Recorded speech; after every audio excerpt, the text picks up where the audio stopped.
Why are the Jewish people in Israel today? Is it random? Is it a coincidence? Or is it destiny?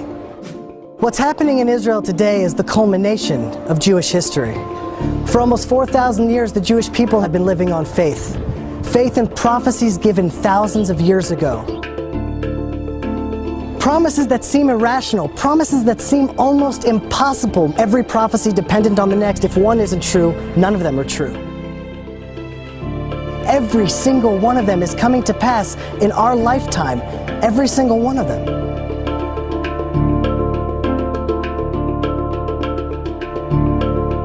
The first promise to Israel was made to Abraham, an eternal covenant.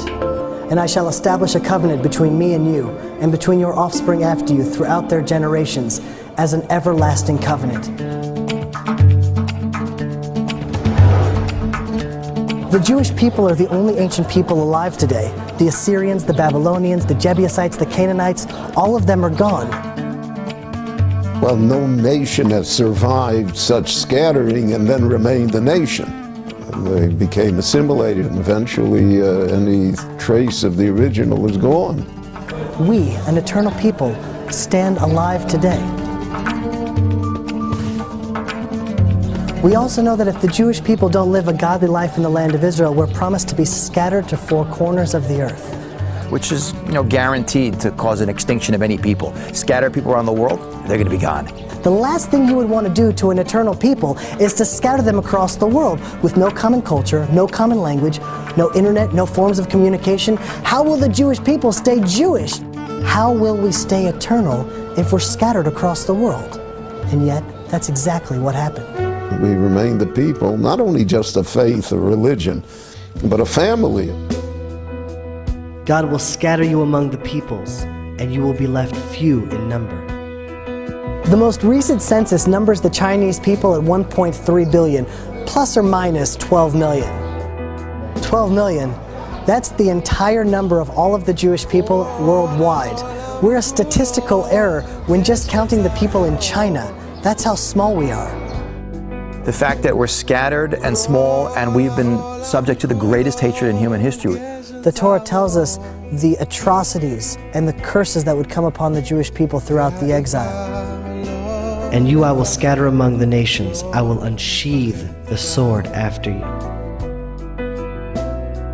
No one has suffered as we have suffered. No one has been as persecuted. Anti-Semitism, the oldest, most universal, intense, irrational hatred in the world.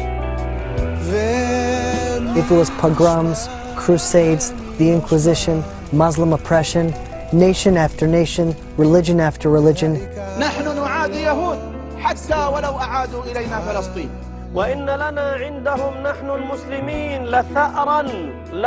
the persecution we faced has always transcended all logic and rational thought. When we were poor and destitute in the shtetl, we were hated for being parasites. When wealthy, for being money grubbing. One thing that we could always rely on is that there would always be a reason, a pretext to hate us. And despite all the persecution, not only have we survived, but we've thrived. Now imagine that, a tiny, persecuted, scattered people.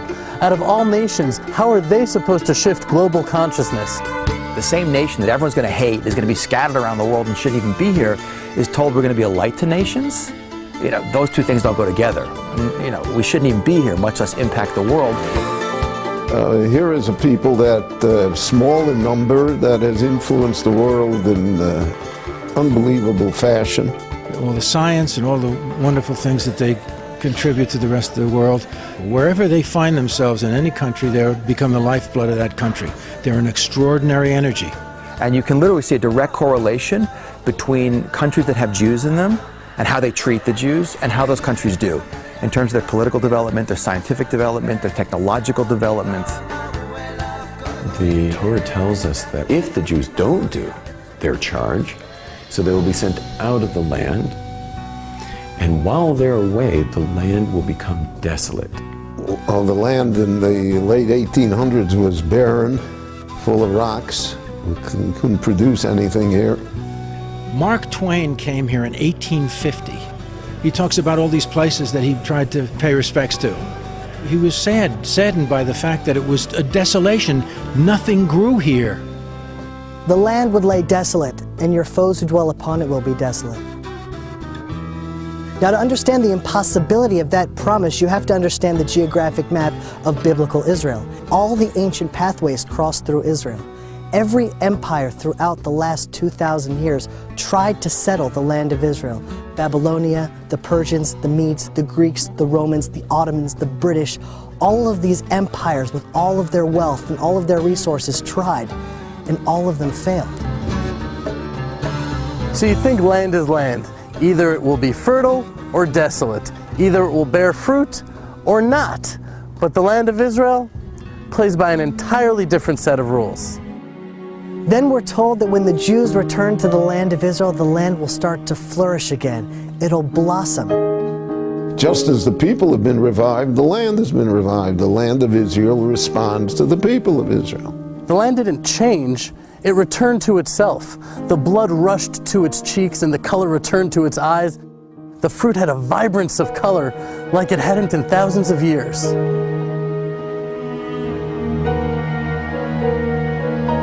And the Jewish people, we've returned to ourselves as well. We're finally tending the soil and working the land once again. It's a living miracle. Those people who spent their whole lives irrigating and digging an oasis out of this desert.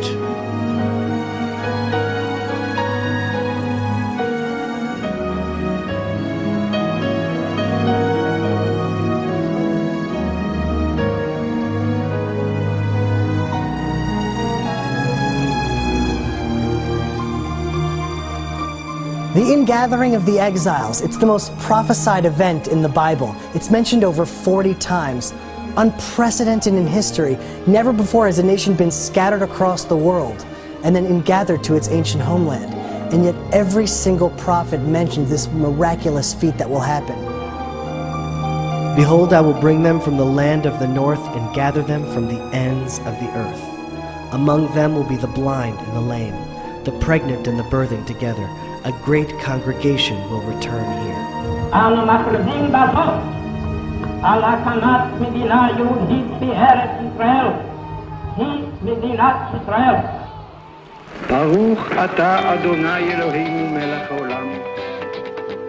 And now they have been returned to the land. And the land is still carrying the names of the great history of this people. It's unbelievable. Today in Israel, you see universalism. Jews from Ethiopia, Africa, Asia, North America, South America, Russia, the entire world has now returned to the land of Israel. The prophets tell us that the Hebrew language will eventually be revived. When's the last time you saw a Phoenician English dictionary? Probably not for a while, because Phoenician is a dead language. You know what language they speak in Latin America? It's not Latin, because Latin too is a dead language. Never before in world history has a dead language been revived and brought back to life before the return of the Jewish people to the land of Israel and the revival of the Hebrew language. The Hebrew was always preserved in rabbinic writings and the prayer service, but it was not the lingua franca. It isn't what people spoke. What we don't appreciate is a whole country of close to 6 million people today who speak a language which no one spoke 100 years ago. It's resurrected, like the Jewish people back in their homeland.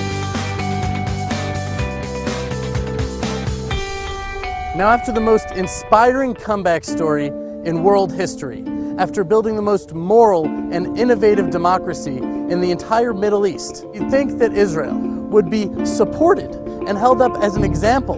But we see that the UN, a representation of all the nations in the world, condemn Israel far more than any other country on the planet. And I will gather all nations against Jerusalem to battle. The only country in the world that it's being called, its destruction is being called for by a member state of the United Nations. That its national movement, Zionism, was declared racist and illegal by the United Nations. That its capital city, which is arguably the oldest capital of any country in the world, is not recognized by any country. And there's many, many more points. In those days it will happen that 10 men from all the languages of the nations will take hold of the corner of a garment of a Jewish man, saying, "Let us go with you, for we have heard that God is with you." today, with such abundant materialism, there's an unprecedented spiritual thirst. It's not so much because of outreach work, I think, but it's just the very nature of Jews being in the land of Israel. We now see that there's a huge sort of momentum moving back. It doesn't make any sense. Israel is the most hated country around the world. Why would people want to identify with the Jewish people? And yet still we see an international revival of people reconnecting to the roots of Judaism, to the spirituality that our people have to offer, to the secrets that we've held on to for 4,000 years. The spiritual revival is happening today. As Israel becomes increasingly isolated in the world, there will be those who stand up for Israel with the faith and integrity of Abraham, and they will make all the difference. Israel was founded 3 years after the Holocaust. 3 years after 70% of the Jews were destroyed in what is exponentially the largest slaughter of any people in human history. The remnant trickled back against the will of the British, okay, with no support from the world, into a desert piece of real estate with no natural resources, no infrastructure, surrounded by millions of hostile Arabs in a constant state of warfare, terrorism, economic blockade.